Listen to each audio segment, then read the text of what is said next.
Bismillah, Assalamualaikum warahmatullahi wabarakatuh. Alhamdulillah wassalatu wassalamu ala rasulillah wa ala alihi wa sahbihi wa man tabi'ahum bi ihsanin ila yaumil qiyamah. Para jemaah yang kami hormati, baik para remaja ataupun remaja di zamannya, kita cukup lama untuk menghidupkan pengajian di Sabtu malam Ahad, ya. Mungkin bapak-bapak di sini yang hadir, ya, yang hadir di sini baik para jemaah sekalian. Pertama mungkin kita bersyukur kepada Allah Subhanahu Wa Taala telah diberikan kesempatan untuk bisa mengikuti kajian di kesempatan pagi malam hari ini, petang hari ini. Kemudian setidaknya kami ingin sampaikan bahwa kira-kira 10 tahun yang lalu, bahkan 11 tahun yang lalu, itu kita sempat memulai pengajian di masjid ini. Kalau bapak-bapak yang sepuh-sepuh ingat, dulu ketua masjidnya masih Pak Marzuki, rahimahullah. Saya sempat minta izin ke beliau untuk membuat pengajian sebulan sekali. Itu dimulai di 2014, jadi 11 tahun yang lalu. Kemudian seiring berjalannya waktu, kajian berjalan. Mungkin Bapak Ibu kenal namanya Ustadz Rizal Zuliar dulu, ya, alumni Madinah. Beliau sekarang di Temanggung, mengisi kajian usul sunnah waktu itu. Nah, setelah Covid, Masya Allah, ya, kita susah untuk mulai kembali, tapi hari ini mari kita mulai kembali untuk kajian ini, gitu ya. Insya Allah nanti akan diisi oleh Ustaz Nasir Umar. Alhamdulillah beliau telah hadir di tengah-tengah kita. Kami juga mulai akan mengumpulkan jamaah-jamaah yang sudah mulai lemah, yang mulai futur, yang mulai punya kegiatan masing-masing.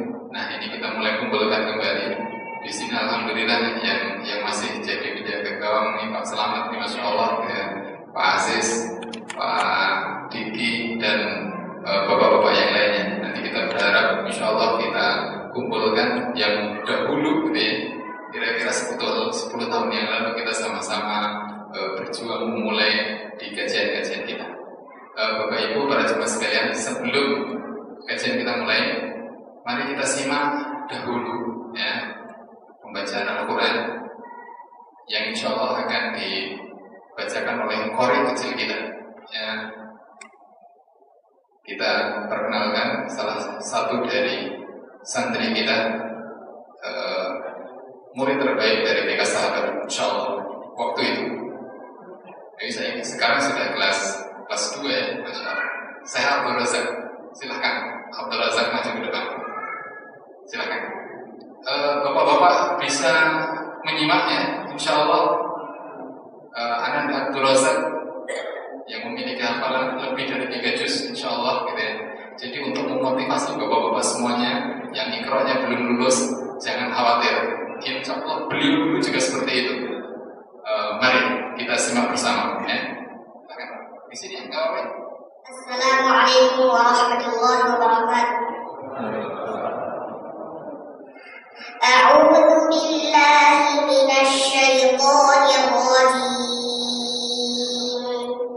Bismillahirrahmanirrahim. Ar-Rahman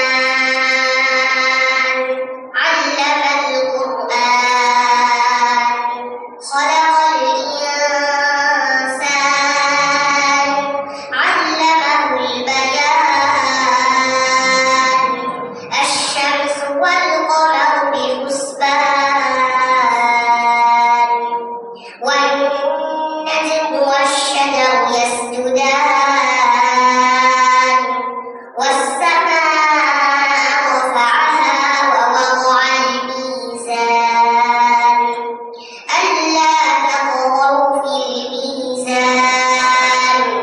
وأقيموا الوزن بالقسط ولا تخسروا الميزان والأرض وضعها للأنام فيها فاكهة والنخل ذات الأكمام والحب ذو العصف والريحان فبأي آلاء ربكما تكذبان خلق الإنسان من صلصال كالفخار وخلق الجان من مارج من نار فبأي آلاء ربكما تكذبان رب المشرقين ورب المغربين فبأي آلاء ربكما تكذبان والسلام عليكم ورحمة الله وبركاته.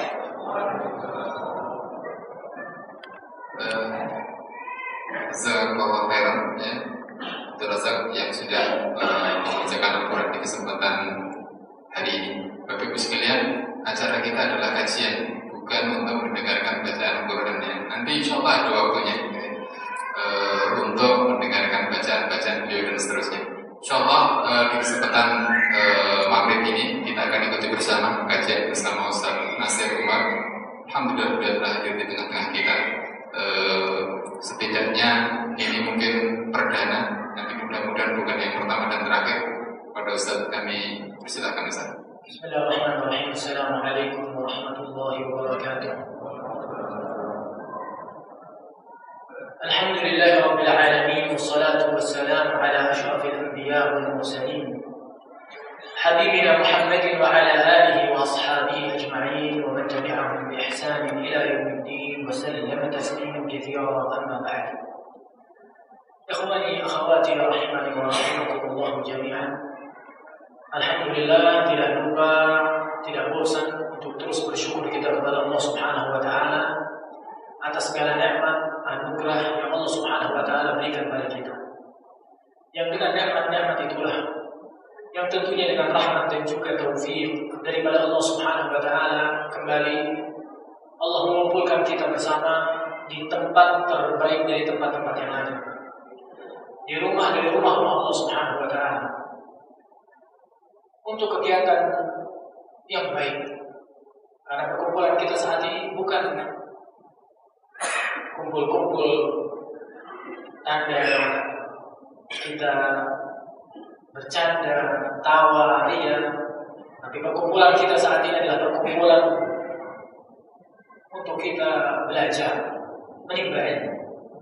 Maka besar harapannya akan Allah Subhanahu wa taala menjadikan majelis kita ini menjadi majelis yang disifati oleh Rasulullah sallallahu alaihi wasallam. Berkah majelisnya dan mendatangkan kebaikan yang banyak. Terlebih, Masya Allah, Tabarakallah, tadi kita buka acara dengan bacaan Quran dari Syekh Abdul Razak. Harus dilanjut hafalan Syekh Abdul Razak. Harus diselesaikan. Masya Allah, kita semua nunggu. Mudah-mudahan nanti bisa imamin kita tarawih ya. Mudah-mudahan Allah Subhanahu wa taala berikan anak-anak kaum muslimin semangat besar dan kemampuan serta taufiknya untuk bisa juga menghafal Al-Quran. Barakallahu fiik. Teman-teman yang dimuliakan oleh Allah Subhanahu wa taala, pada malam hari ini insyaallah kita akan membahas satu judul yang sudah diketahui sebagaimana diumumkan oleh teman-teman bahwa tema kita pada malam hari ini adalah mengambil pelajaran dari perjalanan Salman Al-Farisi. Karena jika dilihat manusia itu tabiatnya butuh contoh. Tabiat manusia itu butuh contoh. Manusia akan sangat kesulitan untuk melakukan hal yang baru tanpa tidak adanya contoh sebelumnya. Oleh karena Diutusnya Nabi kita Nabi Muhammad SAW sebagai contoh bagi kita. Artinya Allah Subhanahu Wa Taala memerintahkan kita untuk berjalan di atas jalan istiqamah sampai nanti sampai ke surga Allah Subhanahu Wa Taala. Tapi kemudian Allah Subhanahu Wa Taala tidak membiarkan kita mencari jalan kebenaran sendiri. Allah turunkan petanya, petunjuk Al-Quran. Tidak sampai di situ Allah Subhanahu Wa Taala utus petunjuk jalan, yaitu baginda besar Nabi Muhammad SAW. Karena begitulah dasarnya manusia butuh contoh dia. Dan contoh kita adalah mereka orang-orang saleh, orang-orang yang berada di atas jalan istiqamah untuk kita tiru. Sehingga penting bagi kita untuk mengetahui perjalanan orang-orang saleh. Bukan untuk kita takjub pada kisah mereka, kemudian kita katakan wah bagus ya perjalanannya, bagus ya kisahnya. Bukan hanya untuk kita takjub saja, tapi untuk kemudian kita tiru jalannya, kita tiru kebaikannya. Teman-teman yang dimuliakan oleh Allah Subhanahu Wa Taala, Salman Al-Farisi bukan nama yang asing bagi kita. Salah seorang sahabat yang mulia luar biasa. Salman Al-Farisi punya kedudukan istimewa yang membedakan beliau dengan sahabat yang lainnya. Yang insya Allah akan kita ketahui keistimewaannya. Salman Al-Farisi, beliau adalah sahabat yang bernama Salman, berasal dari Persia. Sebagaimana namanya Al-Farisi, Persia. Bukan orang Arab. Ketika dijelaskan nama Salman Al-Farisi, banyak para ulama juga menyebut nama yang lain di antara sahabat yang mirip kondisi dengan Salman, yaitu siapa? Suhaib Ar-Rumi. Suhaib Ar-Rumi, Ar-Rumi ini artinya orang Romawi. Tapi Suhaib Ar-Rumi dikatakan bahwa asalnya orang Arab, tapi kemudian pindah ke Romawi, kemudian kembali lagi ke Jazirah Arab. Tapi tidak dengan Salman. Salman Al-Farisi orang Furs, disebutkan orang Asbahan, atau kalau sekarang ini daerah pinggiran, orang Persia beliau. Tapi beliau punya perjalanan luar biasa, punya perjalanan hidup yang semestinya untuk kita baca kisah beliau. Karena luar biasa kisah beliau ini sampai kisah diriwayatkan. Dan di antara sahabat yang meriwayatkan adalah Abdullah ibnu Abbas radhiyallahu taala anhu. Abdullah bin Abbas ketika menceritakan kisah Salman Al-Farisi ini, beliau mengatakan, Salman menceritakan kepadaku perjalanan hidupnya. Kemudian mulailah Abdullah bin Abbas menceritakan perjalanan hidup Salman Al-Farisi. Salman Al-Farisi, sebagaimana tadi kita sampaikan, beliau ini hidup di Persia. Beliau mengatakan, aku adalah anak yang paling dicintai oleh ayahku. Saking ayahnya cinta pada Salman, anak luar biasa, punya kedudukan luar biasa di mata ayahnya. Kata Salman, sampai-sampai ayahku mengurungku di rumah. Salman ini biasa disuruh tinggal di rumah, gak diperbolehkan keluar. Udah Salman di rumah saja, kata abahnya. Dan abahnya Salman Al-Farisi ini sudah sampai derajat Duqan Nar. Duqan Nar itu adalah pembesar atau tokoh yang memiliki kedudukan tinggi di kaumnya sebagai penjaga api. Karena kita tahu negara Persia kala itu menganut agama Majusi, penyembah api. Nah, abahnya Salman Al-Farisi sudah sampai derajat Duqan Nar, orang yang diberikan tanggung jawab terhadap apa? Terhadap perapian yang akan disembah oleh kaum mereka. Dikenal. Bukan orang asing bagi penduduk yang ada di daerah tersebut. Kemudian Salman pun tumbuh dan berkembang di bawah tarbiyah ayahnya. Sampai-sampai Salman diberikan tugas oleh ayahnya. Diberikan tugas oleh ayahnya untuk menjaga perapian di rumahnya.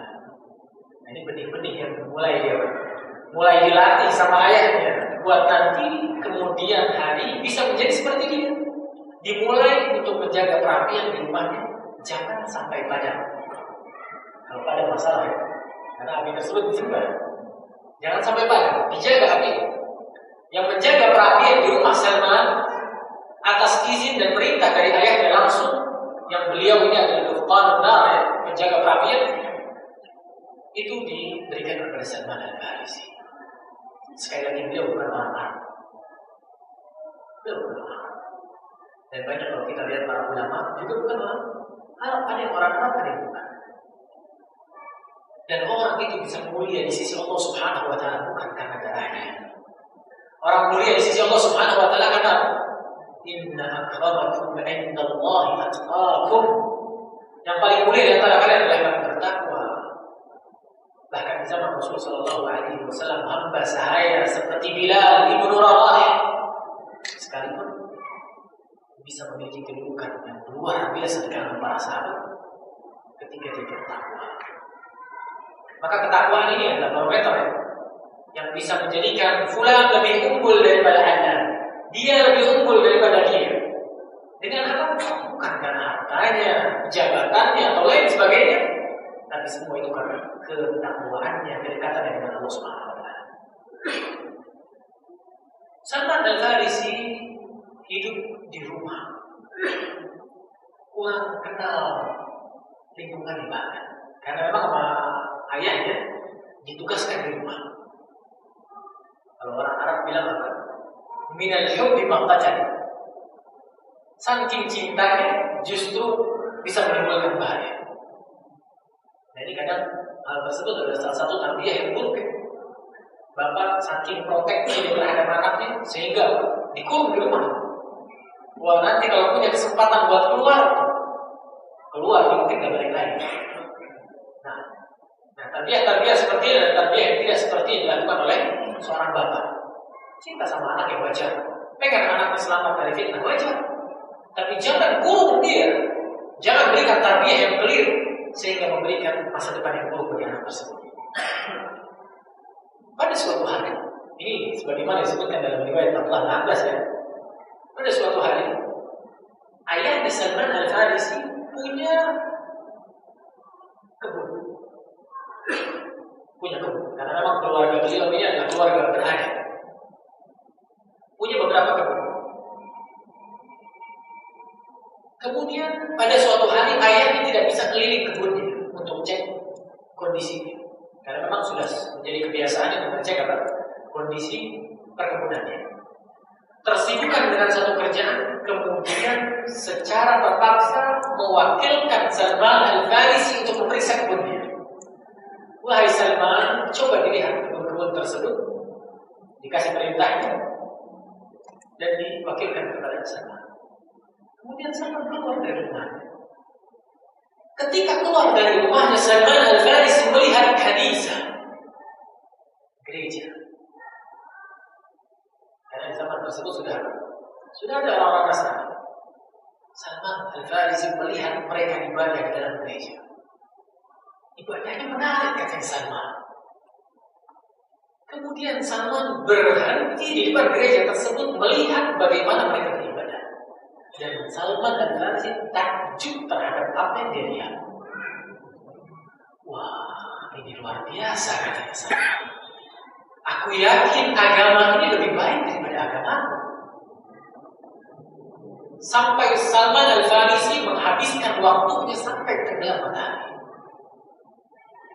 Si bapak yang sudah kita katakan sangat cinta sama anaknya, khawatir sudah sampai malam belum juga pulang anaknya.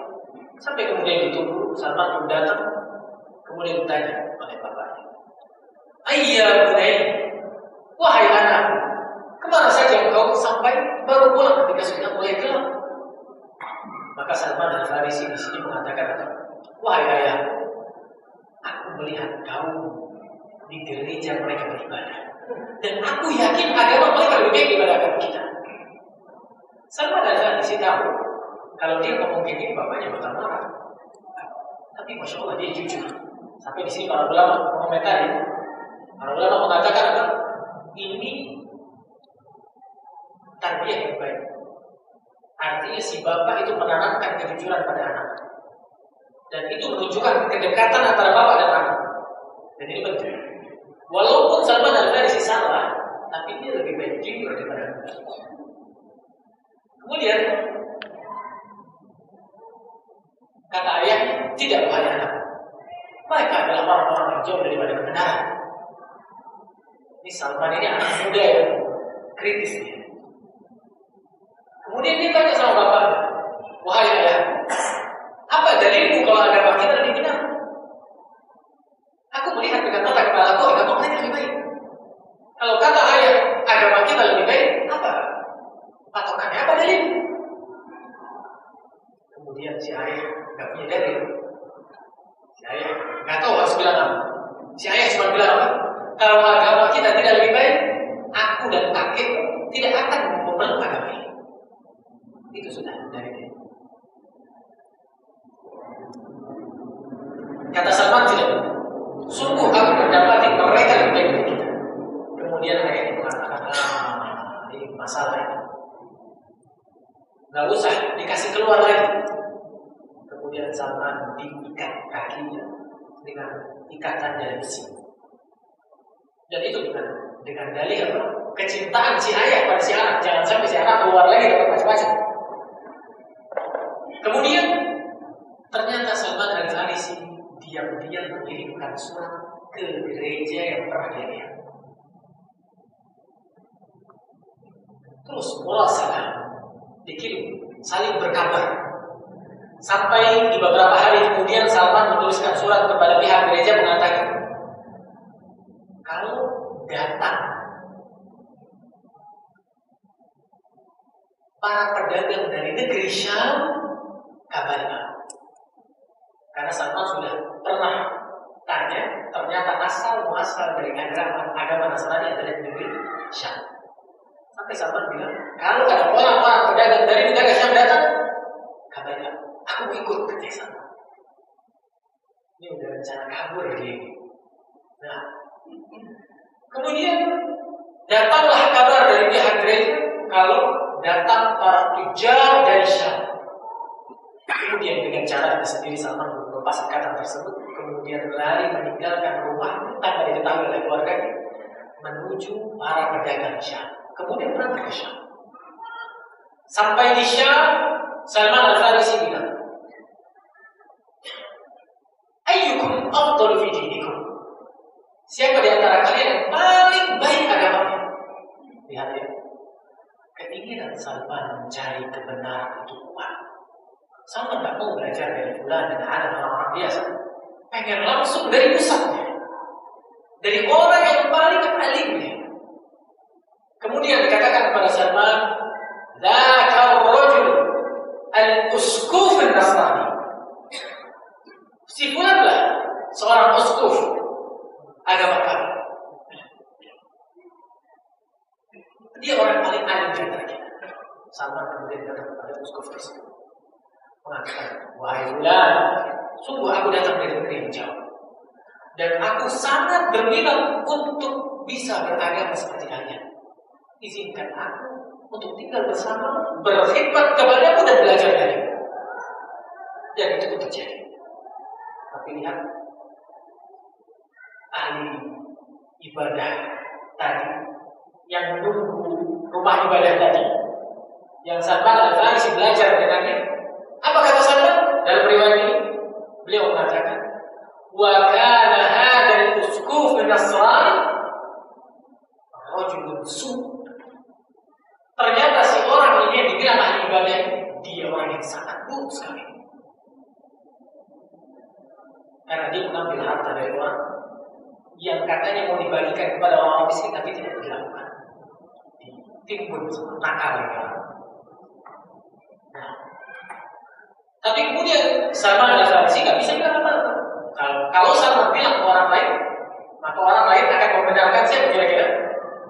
Si uskuf tadi. Adapun Salman siapa dia? Dia akan dimusnahkan kondisinya. Nggak bakal percaya. Maka kondisinya sulit untuk berkata yang jujur, maka dia tidak percaya. sampai meninggallah si uskup tadi. Meninggallah si uskup tadi.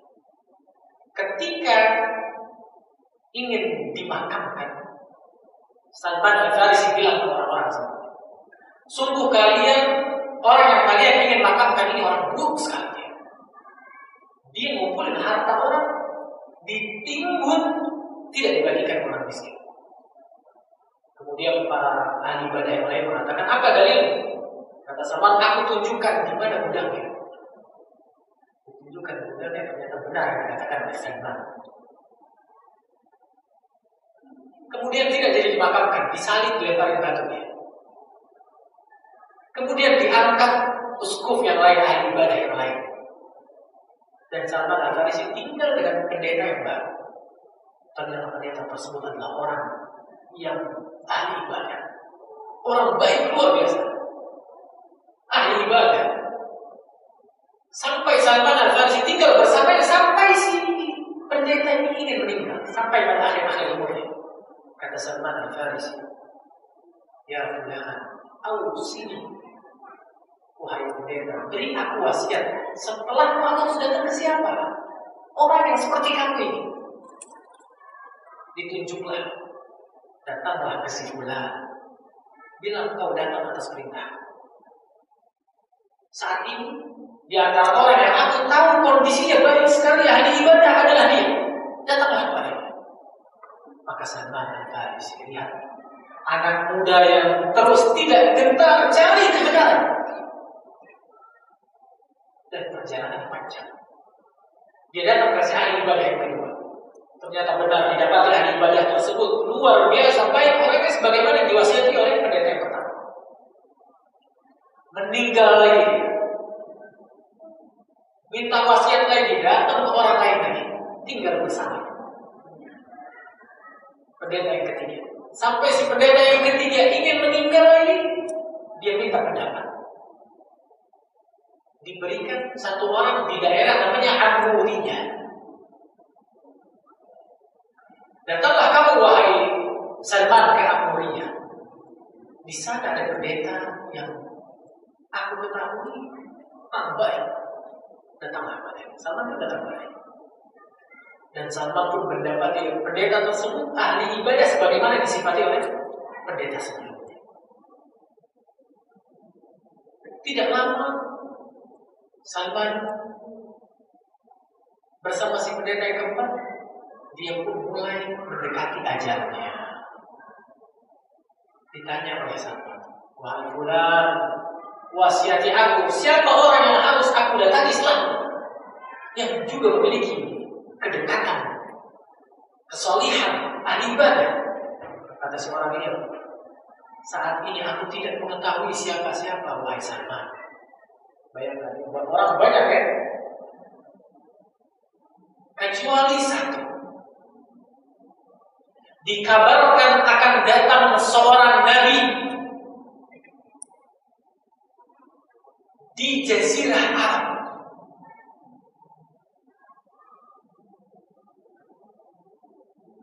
Fi madinatin baina hurratain, di satu kota yang terletak di antara dua batu hitam yang besar. Di tengah-tengahnya dipenuhi dengan kebun kurma. Kalau kamu punya kemampuan ke sana, wahai Salman, berangkat ke sana. Kemudian meninggallah si uskup tadi. Si pendeta tadi. Kemudian Salman mulai berdagang. Dalam riwayat disebutkan apa? Iktasad, mulai mencari kerja. Sampai Salman ini memiliki beberapa ekor sapi dan beberapa ekor kambing. Mulai bekerja dia, cari uang.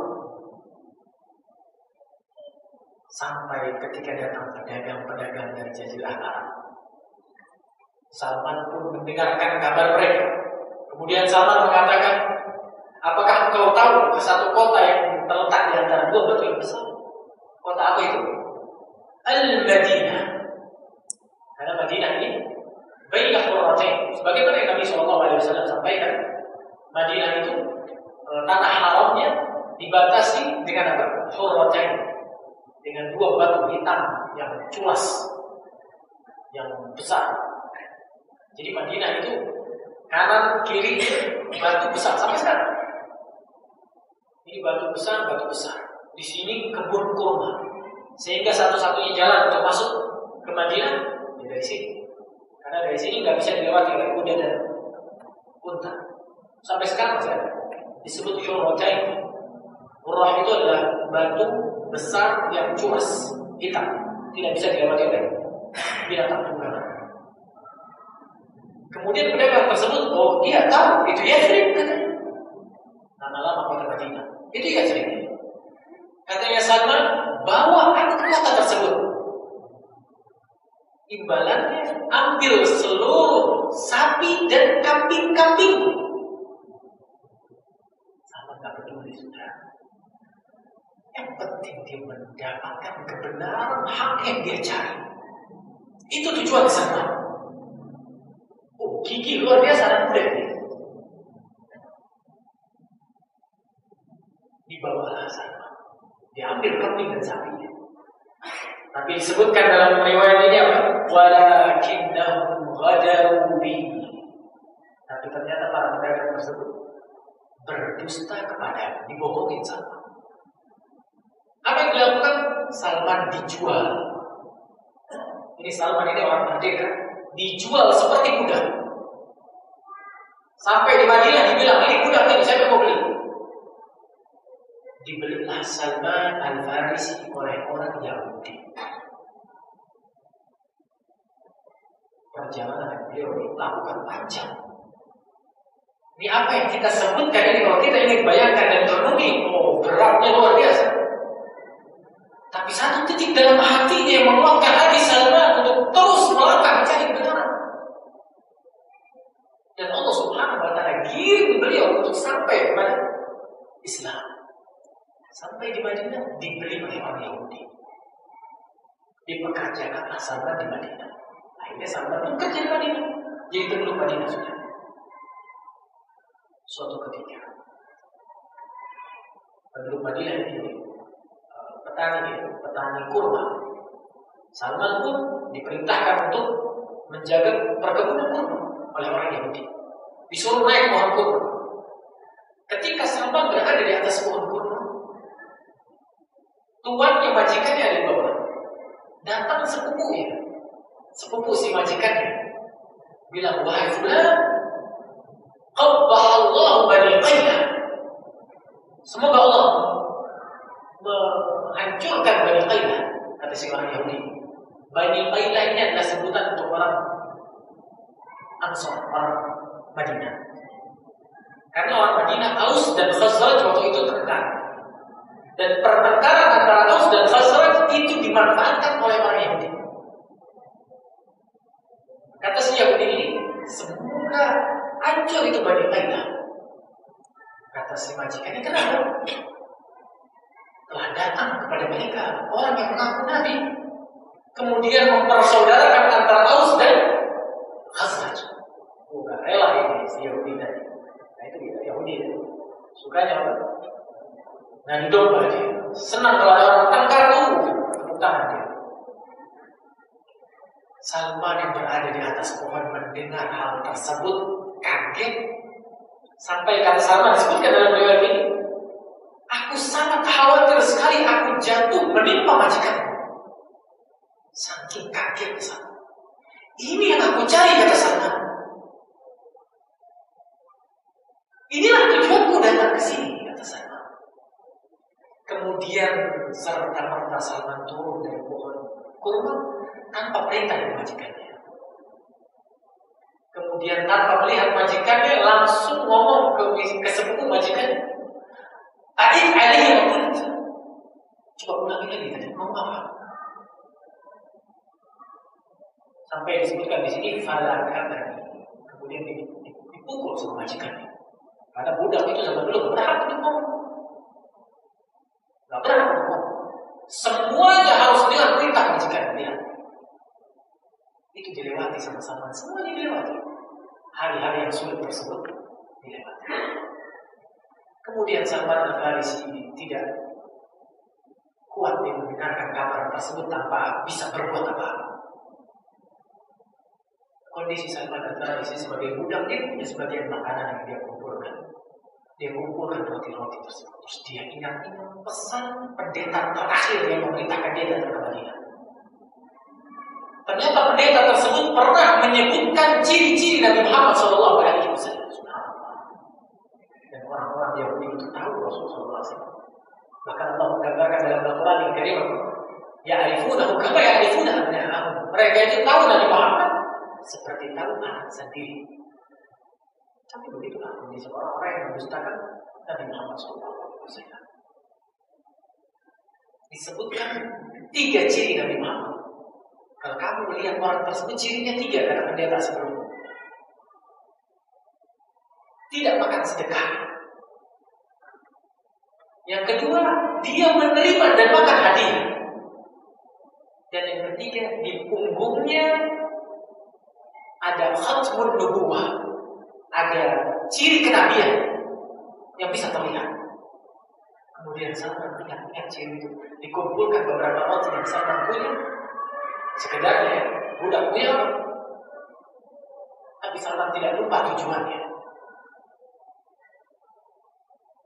Terus berada dalam benaknya, dikejar ke arah sana. Kalau sudah masuk buku isi dikabarkan. Kemudian Salman mengumpulkan sebagian rotinya, kemudian datang ke orang yang dibilang Nabi tersebut. Salman diam-diam mengatakan, wahai Fulan, wahai Muhammad, aku memiliki sedikit roti yang aku khususkan, roti ini untuk sedekah. Aku berikan ini untuk, aku melihat kau memerlukan ini. Diberikan roti tersebut. Kemudian Rasulullah SAW memanggil para sahabatnya dan mengatakan, silakan. Adapun beliau tidak menyentuhnya. Kata Salman apa? Hadihi ula.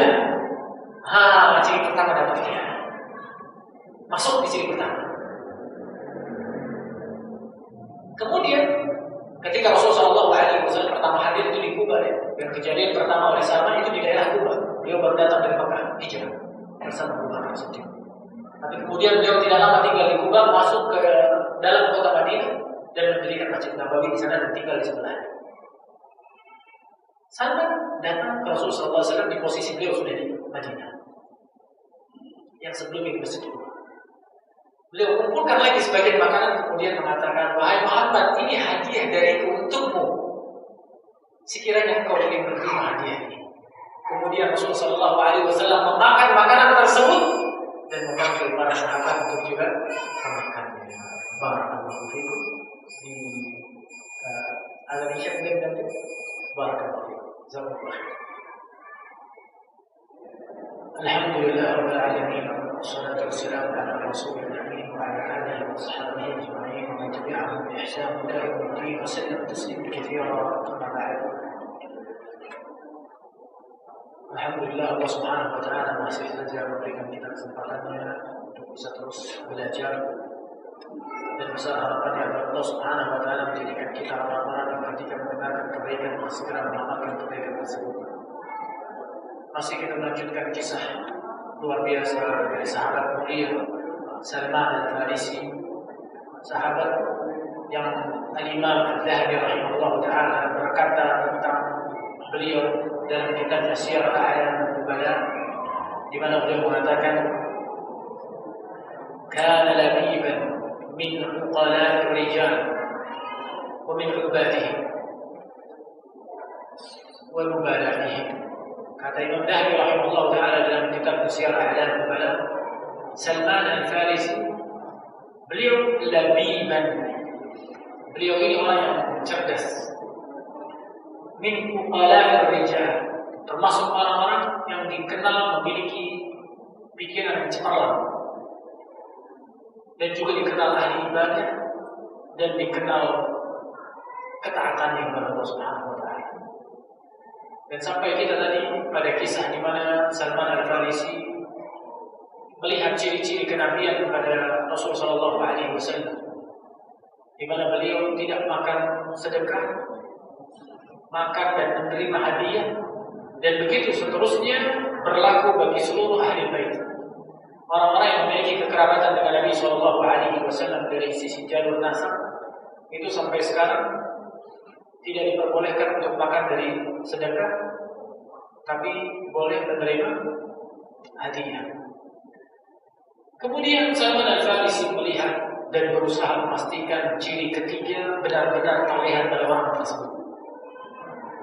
Yang belum terlihat oleh Salman Al-Farisi adalah ciri kenabian yang ada di punggungnya Nabi Muhammad SAW. Sehingga Salman Al-Farisi ketika Rasulullah SAW berjalan, beliau berusaha untuk melihat tanda tersebut. Kadang di kanan tidak terlihat, beliau bergerak ke kiri. Beliau berusaha untuk melihat. Tapi Salman Al-Farisi tidak ingin menunjukkan hal tersebut pada Rasulullah SAW. Maka beliau tidak meminta, tapi ingin memastikan langsung sendiri. Sampai hal tersebut disadari oleh Rasulullah SAW. Rasulullah SAW merasa orang tersebut, yaitu Salman, ingin mengetahui sesuatu dan ingin melihat sesuatu. Dan beliau tahu apa yang ingin dilihat oleh Salman. Sampai kemudian beliau SAW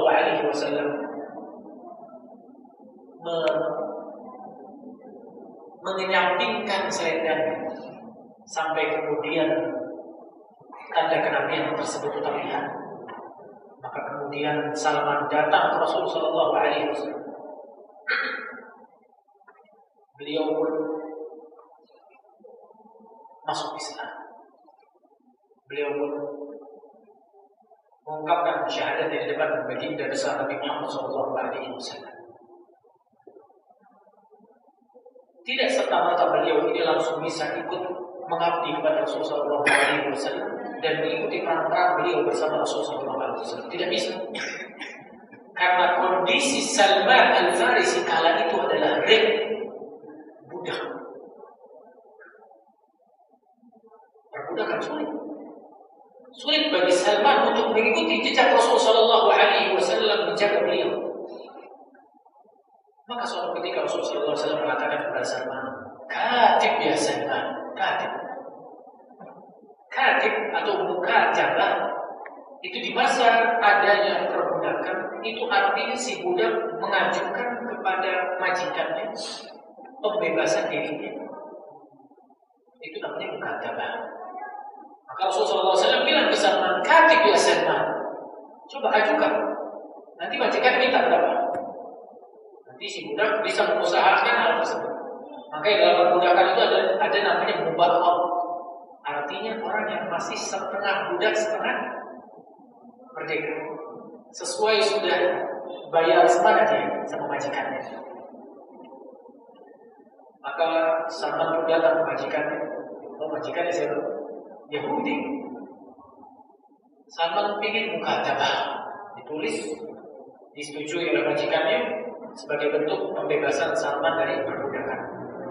Ternyata si Yahudi tadi minta 40 rupiah dan 300 pohon kurma yang hidup, yang tumbuh. Bukan cuma ditanam, harus tumbuh dulu. Dilihat tumbuh baru. Maka Rasulullah SAW mengajak para sahabat, "A'inu ikhwanakum," kata Rasulullah SAW. "Bantu saudara kalian ini."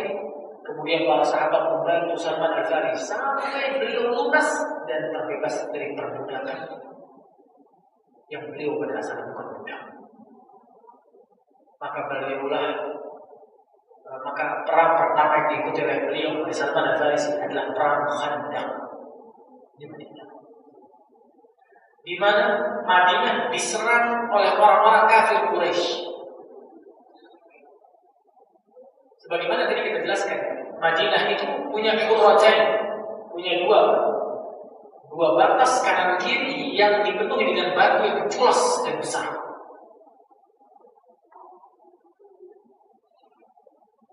Sehingga di kondisi Rasulullah SAW dan kaum muslimin kala itu sangat kesulitan, makanan tidak ada. Makanan nggak ada, kaum musyrikin dari Mekah datang dengan 10.000 bala tentara. Ini kalau misalnya makanan nggak ada, kabarnya ada datang, bingung gimana cara melawan mereka. Rasulullah SAW berhasil mengumpulkan 3.000 laki-laki. Kemudian beliau seperti biasa meminta, bermusyawarah, meminta pendapat kepada para sahabat. Di antara yang berpendapat siapa? Salman Al-Farisi. Kunna fi Farisi ya Rasulullah. Kita dahulu di Persia ya Rasulullah. Kalau ada kondisi seperti ini kita gali balik. Dan itu sangat ampuh sekali melawan musuh. Kemudian Rasulullah SAW menyetujui ide dari Salman Al-Farisi, mengajak para sahabat gali balik semua. Kondisi Rasulullah SAW gak dicari perut di batu.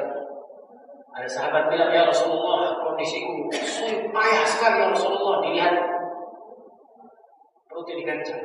Kemudian beliau Rasulullah SAW melihatkan perutnya ternyata diganjal dengan 2 batu. Kondisi yang sangat sulit sekali. Tapi kemudian Rasulullah SAW menyemangati para sahabat sampai Salman Al-Farisi sendiri ikut sama beliau SAW menggali balik. Singkat cerita, kaum musyrikin datang pasukannya.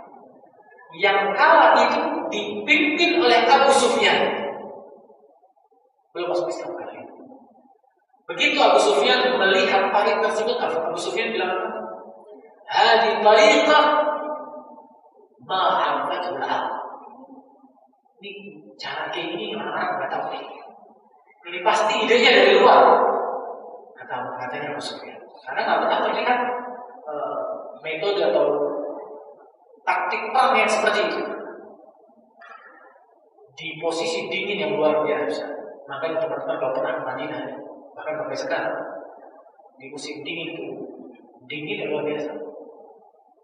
Kalau itu dingin, angin besar, Allah Subhanahu wa Ta'ala tentukan kemenangan bagi kaum muslimin dan kekalahan bagi orang musyrik. Allah ceritakan kisahnya dalam surat Al-Ahzab.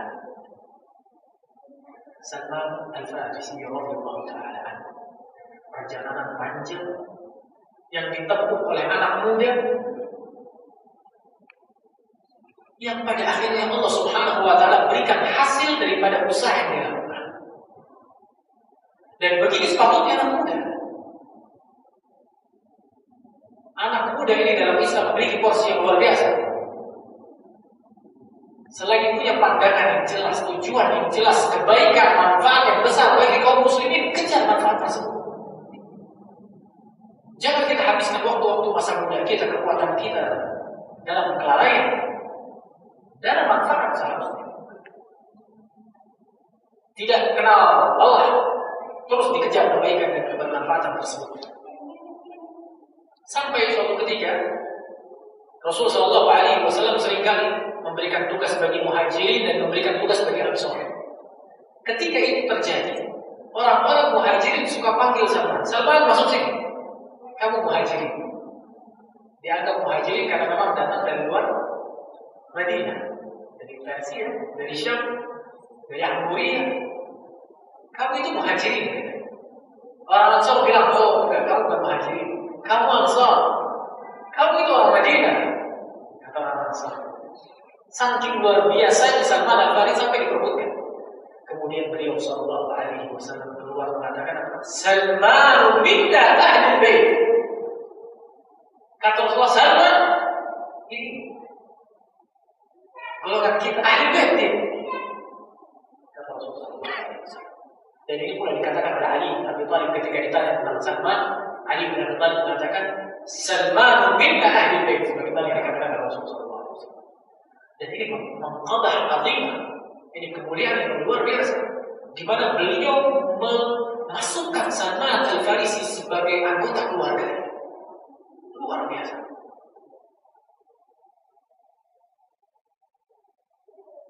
Dikenal orang cerdas. Rasulullah SAW ketika masuk Madinah mempersaudarakan antara muhajirin dan ansar. Per individu. Kamu bersaudara dengan fulan, kamu bersaudara dengan fulan. Di antara yang dipersaudarakan dengan Salman adalah Abu Darda. Abu Abu Darda. Abu Darda ini sahabat mulia, ahli ibadah. Suatu ketika Salman Al-Farisi main ke rumahnya Abu Darda.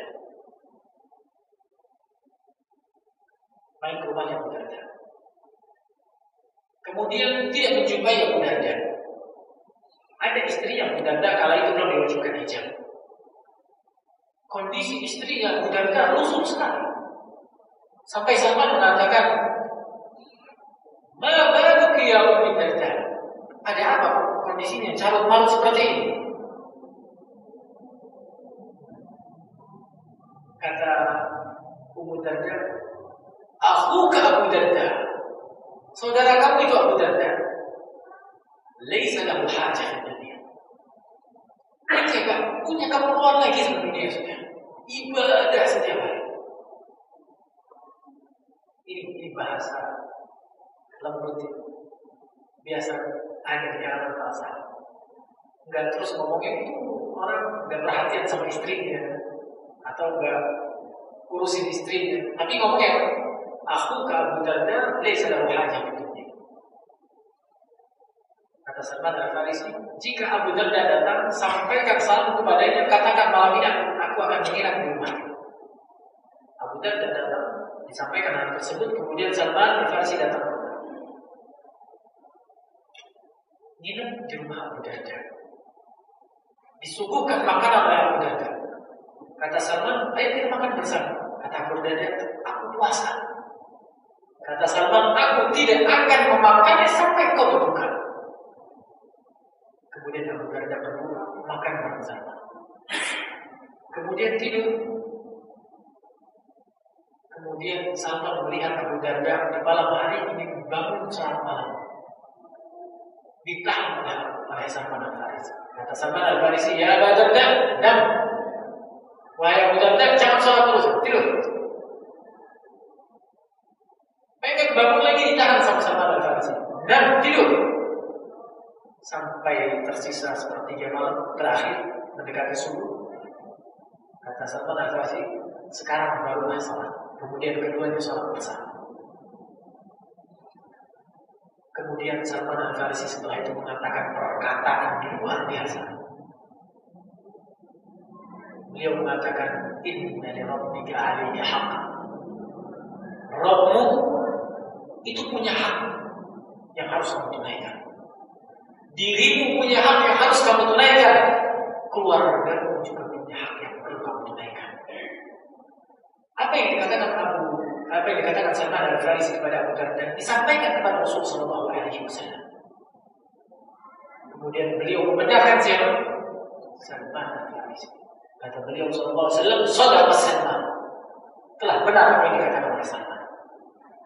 Radhiyallahu ta'ala anhu. Seorang sahabat yang dikenal sama para sahabat semuanya. Ahli ibadah, ulama, saking bangganya beliau dengan Islam, beliau adalah sahabat yang pernah ditanya oleh orang Yahudi. Ada orang Yahudi datang kepada Salman Al-Farisi bilang apa? Hadis sahih diriwayatkan oleh Imam Bukhari dan juga Muslim. Orang Yahudi ini bilang kepada Salman Al-Farisi, "'Allamaka nabiyyuka kulla syai'in hatta al-qira'ah." Apakah nabimu mengajarkan kepadamu segala sesuatu sampai buang hajat sekalipun? Ucapan ini dimaksudkan untuk merendahkan Salman Al-Farisi.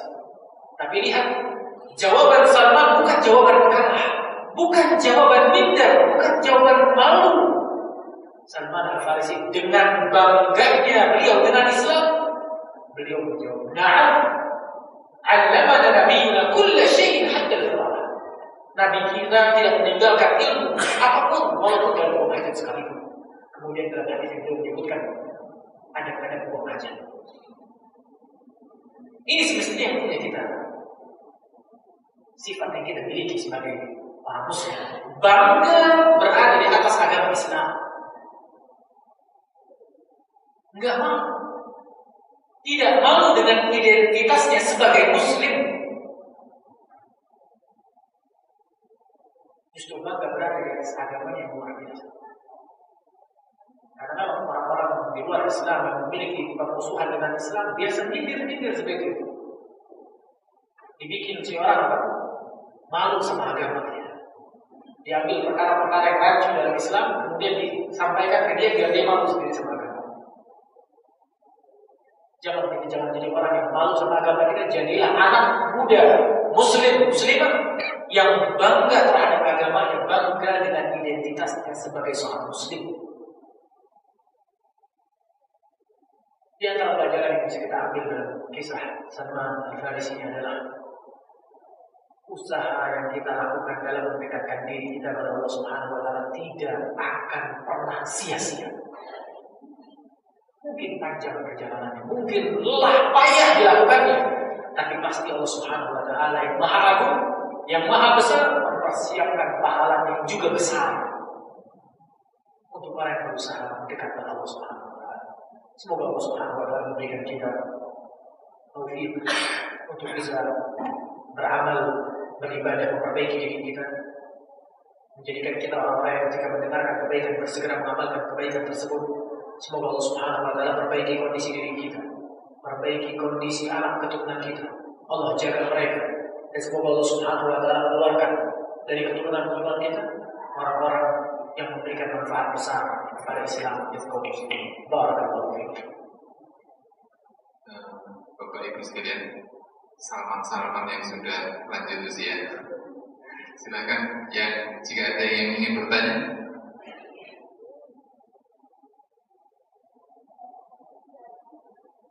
Pak Firman, ada yang mau bertanya? Pak Firman.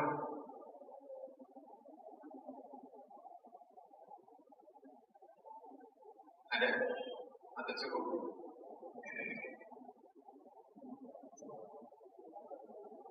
Jelas?